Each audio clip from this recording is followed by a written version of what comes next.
अस्सलाम वालेकुम नाजरीन। पूरी दुनिया की तालीमी दर्जा बंदी के मुताबिक फिनलैंड पहले नंबर पर आता है, जबकि सुपर पावर अमेरिका का नंबर 20वां है। 2023 तक फिनलैंड दुनिया का वाहिद मुल्क है जहां मजमून सब्जेक्ट नाम की कोई चीज स्कूलों में नहीं पाई जाती। फिनलैंड का कोई भी स्कूल ज्यादा से ज्यादा 195 बच्चों पर मुश्तमिल होता है, जबकि 19 बच्चों पर एक टीचर। नाजरीन, दुनिया में सबसे लंबी ब्रेक भी फिनलैंड में ही होती है। बच्चे अपने स्कूल टाइम का 75 मिनट ब्रेक में गुजारते हैं। दूसरे नंबर पर 57 मिनट की ब्रेक न्यूयॉर्क के स्कूलों में होती है। जबकि हमारे यहाँ अगर वालिदैन को पता चल जाए कि कोई स्कूल बच्चों को पढ़ाने की बजाय इतनी लंबी ब्रेक देता है तो वो अगले दिन ही बच्चे स्कूल से निकलवा लें। खैर, आप दिलचस्प बात मुलाहिजा करें कि पूरे हफ्ते में स्कूलों में महज सिर्फ 20 घंटे पढ़ाई होती है, जबकि असातिज़ा 2 घंटे रोज अपनी स्किल्स बढ़ाने और सिखाने पर सर्फ करते हैं। नाजरीन, 7 साल से कम उम्र बच्चों के लिए पूरे मुल्क में कोई स्कूल नहीं है और 15 साल से पहले किसी भी किस्म का कोई बाकायदा इम्तिहान भी नहीं है।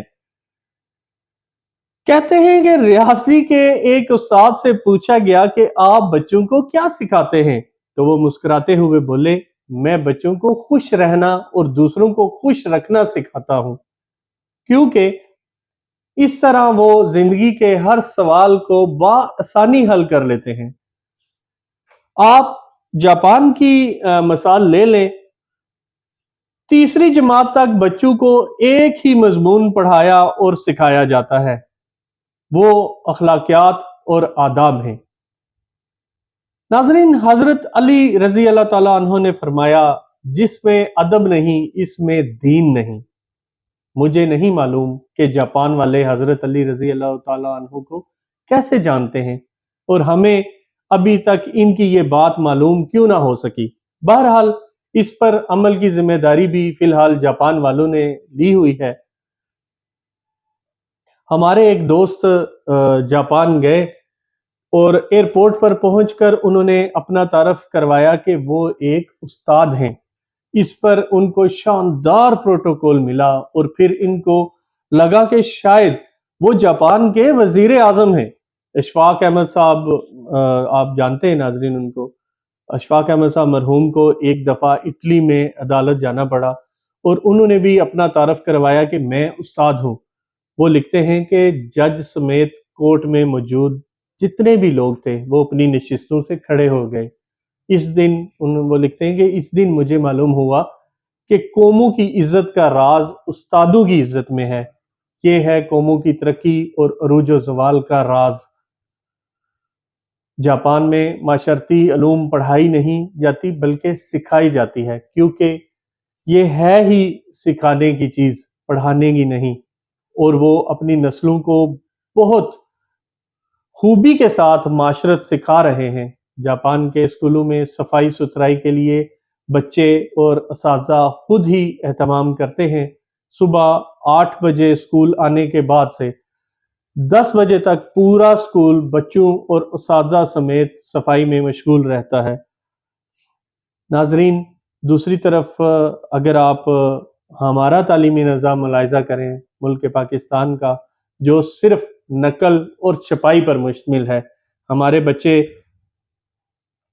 पब्लिशर्स बन चुके हैं। आप तमाशा देखें, जो किताब में लिखा होता है असातिज़ा इसी को बोर्ड पर नकल करते हैं, बच्चे दोबारा इसको कॉपी पर छाप देते हैं। असातिज़ा इसी नकल शुदा और छपे हुए मवाद को इम्तहान में देते हैं, खुद ही अहम सवालों पर निशानात लगवाते हैं और खुद ही पेपर बनाते हैं और खुद ही इसको चेक करके खुद ही नंबर भी दे देते हैं।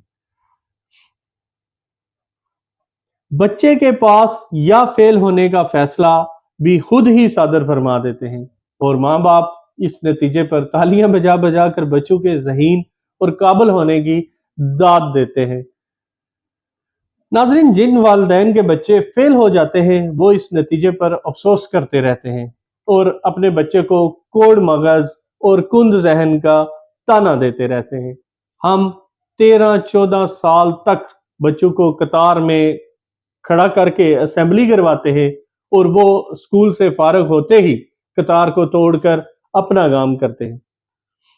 جو جتنے بڑے اسکول سے پڑھا ہوتا ہے قطار کو روندتے ہوئے سب سے پہلے اپنا کام کرتا ہے۔ طالب علموں کا اسکول میں سارا وقت کتابوں کے رٹے میں گزرتا ہے اور آپ کو پورے ملک میں کوئی سائنسدان نامی چیز نظر نہیں آئے گی، کیونکہ بدقسمتی سے سائنس سیکھنے کی اور خود تجربہ کرنے کی چیز ہے اور ہم اسے بھی رٹا لگواتے ہیں۔ آپ ناظرین حیران ہوں گے، میٹرک کلاس کا پہلا امتحان برصغیر میں 1858 میں ہوا اور برطانوی حکومت نے یہ طے کیا کہ برصغیر کے لوگ ہماری عقل سے آدھے ہوتے ہیں، لہٰذا اس لیے ہمارے پاسنگ مارکس 65 ہیں، تو برصغیر والوں کے لیے 32.5 ہونے چاہیے۔ 2 سال بعد 1860 میں اساتذہ کی آسانی کے لیے پاسنگ مارکس 33 کر دیے گئے اور ہم ابھی بھی انہی 33 نمبروں میں اپنے بچوں کی ذہانت کو تلاش کرنے میں مصروف ہیں۔ علامہ اقبال رحمۃ اللہ کے شعر کا یہ مصرع اس تمام صورتحال کی صحیح طریقے سے ترجمانی کرتا نظر آتا ہے۔ افسوس کہ تعلیم و ترقی میں ہے پیچھے وہ قوم جس کا آغاز ہی اقرا سے ہوا تھا۔ انہی الفاظ کے ساتھ اپنے میزبان ہارون رشید کو اگلے پروگرام تک اجازت دیجیے۔ اللہ حافظ۔